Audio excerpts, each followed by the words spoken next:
Hello viewers, একজন নারীর ৪৪ জন সন্তান জন্ম দেয়া এক অবিশ্বাস্য বিষয়। তাও আবার একটি একটি করে নয়, কখনো ৩টি বা কখনো ৪টি সন্তানের জন্ম দিয়েছেন উগান্ডার মরিয়ম নবতাঞ্জি নামের এক যোদ্ধা নারী। ভিউয়ার্স, তাকে আমি যোদ্ধা এজন্যই বলছি যে অনেক বেশি সন্তানের জন্ম দেওয়ার কারণে তার স্বামী তাকে ছেড়ে চলে যায়। ফলে বিপুল সংখ্যক সন্তানের লালন পালনের জন্য তাকে এক প্রকার যুদ্ধই করতে হয়।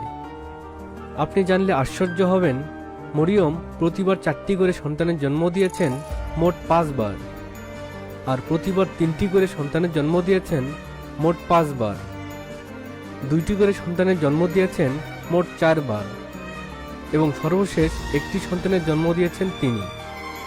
এভাবে তিনি সর্বমোট 44টি সন্তানের জন্ম দিয়েছেন।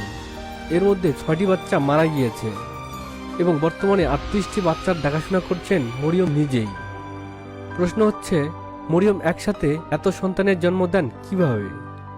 প্রথমত বলবো, মহান সৃষ্টিকর্তা চাইলে সবই সম্ভব, কিন্তু এর বৈজ্ঞানিক কারণটি আসলে কি? হ্যাঁ, সেটাই বলছি।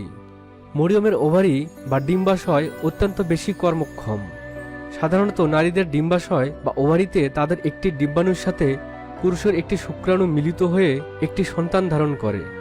সেখানে মরিয়মের ডিম্বাশয়ে একটি ডিম্বাণুর পরিবর্তে 2, 3 বা 4টি ডিম্বাণু অবস্থান করার কারণে পুরুষের অধিক সংখ্যক শুক্রাণু ওইসব ডিম্বাণুর সাথে নিষিক্ত হয়ে অধিক সংখ্যক সন্তান ধারণ করে। যদিও নারীর একটি ডিম্বাণুর মধ্যে পুরুষের একাধিক শুক্রাণু মিলিত হয়েও বেশি সন্তানের জন্ম হয়ে থাকে, কিন্তু মরিয়মের বিষয়টি পরীক্ষিত। মরিয়মের ওভারি অন্যদের মতো স্বাভাবিক নয়। তার শরীরে কোনো প্রকার জন্ম নিয়ন্ত্রণ ঔষধ বা ইনজেকশনও কাজ করে না। মরিয়ম মাত্র 39 বছর বয়সে 44 সন্তানের জননী হওয়ায় তিনি এখন বিশ্বজুড়ে আলোচিত। তবে মরিয়মকে শুধুমাত্র 44টি সন্তান জন্ম দেওয়ার কারণেই অসাধারণ নারী হিসেবে অভিহিত করা হয়নি। 3 বছর আগে তার স্বামী মরিয়মকে ডিভোর্স দিয়ে দেয় এবং জানান তার কোনো বাচ্চারই দায়িত্ব নেবেন না তিনি।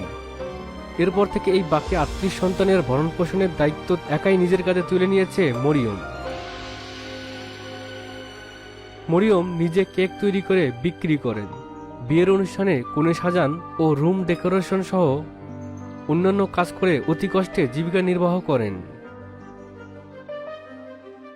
এরপরও তার স্বামী তাকে ছেড়ে যাওয়ায় কোনো আক্ষেপ নেই তার, কিন্তু বাচ্চাদের লেখাপড়া নিয়ে বেশ চিন্তিত মরিয়ম। নিজে লেখাপড়া না করতে পারলেও সন্তানদেরকে শিক্ষক, ডাক্তার ও আইনজীবী হিসেবে দেখতে চান তিনি। ভিউয়ার্স, মরিয়ম চাইলেই তার স্বামীর মতো দায়সারা আচরণ করে নিজের সন্তানদের ত্যাগ করতে পারতেন, কিন্তু তিনি তা না করে আরও একবার প্রমাণ করে দিয়েছেন একজন মায়ের সাথে কারো তুলনা হয় না।